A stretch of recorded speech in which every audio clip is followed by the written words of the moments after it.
Hey, Dr. Lindsey and Wendy here. We're going to review with you exactly how we do one of these typical frontal repair cases.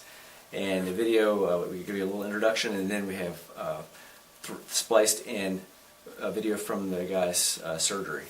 And during the surgery, a week follow-up, and then the 6-month follow-up. And so this is a healthcare worker who is Middle Eastern. He's got extremely dense donor hair, but it's really straight. And he does have a pretty decent color contrast between his really dark skin, really dark hair, and his light brown skin, kind of like mine. So that probably could make things look a little thinner than it does. But his main complaint when he came in was that he'd had 2 hair transplants elsewhere, one FUE and one strip. And he just, it was just too sparse. And so he had to comb his hair forward and was very self-conscious about getting it wet and the wind was blowing in it. So first he went for an FUE because he didn't want any scars. Which is complete nonsense, as a lot of my videos say. There's lots of little dots. Yeah, and surprisingly, we looked at it, there were many dots. So basically they put in the hair probably without the roots, because he didn't look. Yeah, he had a low yield FUE, and I've got a whole video that goes right into this, but probably most likely hair was extracted without the roots, leaving a little white scar, out of which a hair comes out in the back, and a rootless hair was placed up front. I wasn't there, but that's our hypothesis. That's what we see it all the time. Yeah, well, that's what that's what they call, and they tell you the story, what happens, and they want to repair. So then he said he went back to the same place, and they said, okay, we'll do a strip.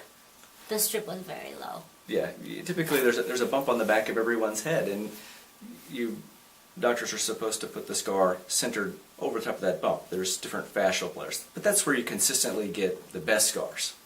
So and this one was like 3/4 of an inch too low. Yeah, so he had FUE that didn't work, the low scar that gave him some sparse hair on the front that he grew some, but then he had a wide, low scar. To fix, what do you think is that? About 3/4 of an inch or so. 3/4 of an inch. So he had already 2 hair transplants when he came to us. Right, and so typically if he would have been a virgin case, we would have done 1,500 grafts by a strip centered in the right spot, and we'd have probably gotten a scar roughly 1 millimeter wide. But as a result, he's now paid other people for 2 cases and gotten some growth and a scar that was too low. And so then when we come back to do these scar excisions, as I go into the video, if you cut that scar out and it's in the right spot, yeah, typically we can make it at least as good as it currently is, or hopefully a lot better.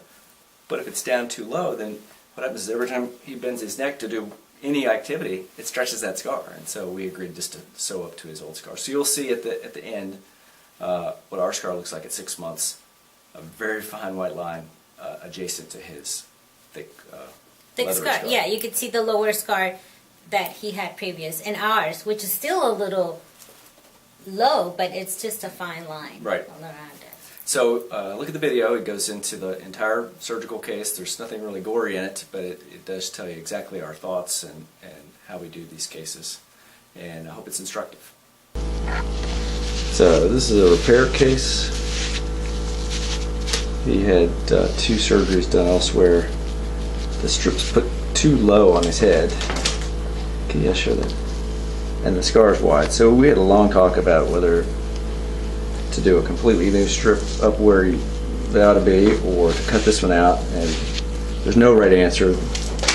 The advantage of taking this strip out, or this scar out, is you only have 1 scar, but it's a kind of a crappy scar in a bad location with weaker hair. And the argument for new scar up in the normal location is better scar probably, and certainly better hair, but with the downside of 2 scars. So we agreed to excise just above his current scar. We'll sew up to that and get good quality hair. It's a small repair case, so I think we can get him a decent scar and decent hair.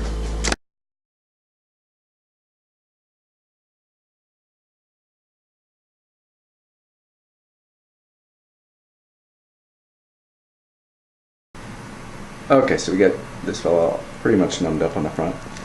And trim the hair so I can get real close and make holes between these low density grafts on the side and just pack it.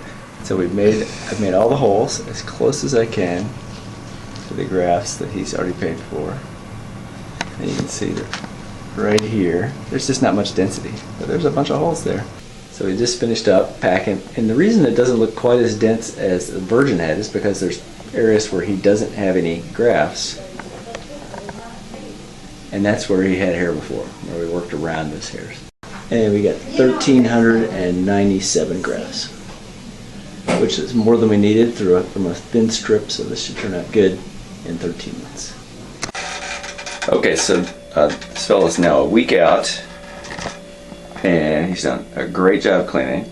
You can see where we did our scar, and that ought to turn out well. I just have tried to beat it into his head. He needs to use vitamin E twice a day, and although the scar's a little on the low side and we sewed right up to his old one, I think if we do that, he's not going to get any worsening of the scar. Maybe we get a little improvement in his old scar, and his hair covers it well. So he stayed at a hotel all week and doesn't want anybody to know. So what we did is we just left his hair long in the front, and you can't see anything that's going on. And when you rub your hands up there, so hey, look there. He's got. I mean, this guy has done one of the best cleaning jobs ever, and I was a little worried about that. You know, I'm always stressed when these guys that are repair cases with high IQs come in here. They're not going to listen to me. Okay, so this fellow is now 6 months, right? 6 months out from, you're actually 7 months out from us fixing a pluggy hairline. And as we talked about before, you know, the trouble with doing any kind of repair work is that there's so much scar tissue that it typically takes longer. But even at 7 months, this kid's growing in pretty good. And again, I don't have your face on here, but I would bet that based on what you just, your tone, your recent tone, was that you thought maybe it was a little bit better, but only when you saw your before pictures and now see what it looks like now that you see a change. Is that accurate? Mm-hmm. Yeah. Everybody forgets what they look like, you know, and that's why it takes so damn many pictures. So we'll get another picture of this at 12 months. Yeah, it's probably our stuff's probably only half growing at best. Now let's look at the back of that head. Remember, he had a bad scar, Which was put in too low. So if you put here, so this kid had a scar that was put in too low, and this is and we had hairline. a long discussion on what to do about it. And I sewed up to his old scar. So when you show that a little bit better. So this is our scar. This little line. Yeah, that little white line above the- that above hairless this, section. yeah, right there. That's the line right there. Yep, perfect. And right there. Oh yeah, that's excellent. And this was the old one on the bottom. And maybe down the road when you get a little older, if it bothers you, we can cut that out. But I hate to cut down there and then you need more hair next year or something like that. So I hope you enjoyed that video. Probably the most important lesson is do your research first, so you only do surgery as few times as possible, ideally one time rather than 3 to get that result. to get that result. And clean like you're supposed to. He did a great job cleaning, as we commented on.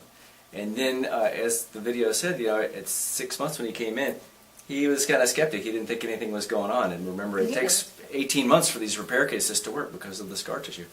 But he definitely looked At 6 better. months, you can see the difference. Yes. But because you forget what you look like, whether it's a hair transplant or a facelift or a rhinoplasty, it's key to show a before and after picture and to have a fight that's winnable. And this fight's definitely winnable, right? Yes, he was. We were happily surprised to see. Yeah. At 6 months. And I hope you found this informative. If we can help you out, please give us a call. Thanks. Yeah.